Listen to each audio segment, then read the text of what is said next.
So, Musab, this is a month of Ramadan, so I have some questions about Ramadan as well. Sure.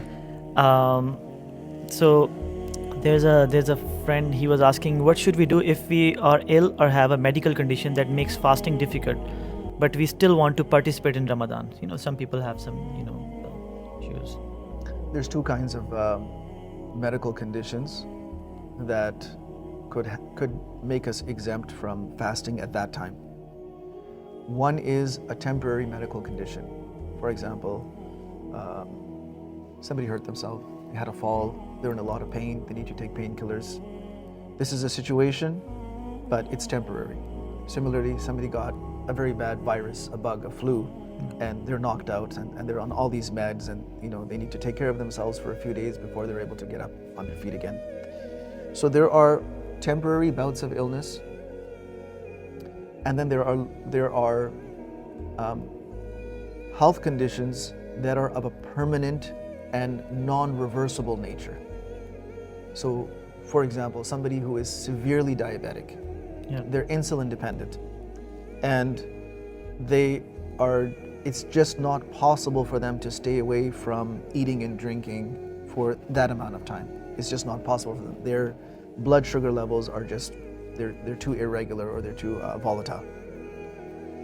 So for people with a permanent condition that for which there is no known cure, in other words, there is no expectation that in the near future this problem is going to be solved and they will be able to fast. So for this person, there are two things. Number one, they could be exempted from fasting, where they don't have to fast, number one. Number two, instead of making up the fast, they can give fidya. They can give fidya. So fidya is for somebody with a permanent condition. Somebody who is very, very old as well, and because of their advanced age, they are unable to fast. They simply cannot stay hungry for that long because of it. This is a non-reversible condition. It's irreversible. So somebody who is that elderly can also give fidya instead of fasting. And fidya, basically the amount that you give in sadaqatul fitr, that's the fidya you give for one day of missed fasting. Those who are at work, they can't fast. No, This fidya can be applicable to those as well. That's interesting, because people have been working since the beginning of time. We are not the first civilization that has to go to work. So working is not an excuse for missing your fast.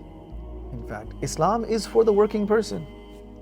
Islam is not for some dude sitting in a retirement home. It's got nothing to do. He's just sitting there.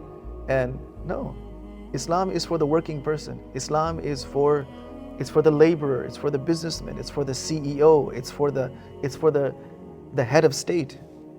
Islam is for movers and shakers. So we say, oh, I'm working so I can't fast. That's bogus. That is not even an excuse. So that's definitely not a reason. But for all temporary impediments, the Quran mentions two. فَمَنْ كَانَ مِنْكُمْ مَرِيضًا أَوْ عَلَى سَفَرٍ فَعِدَّةٌ مِنْ أَيَّامٍ أُخَرٍ.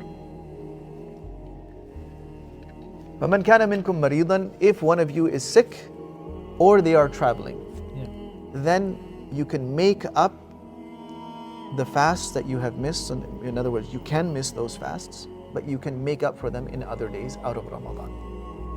So sickness is an excuse. Similarly, if somebody started fasting and they got sick during the day, they got too weak, and the doctor said, oh, we have to give you, you have to take this medication, or you better eat something right away.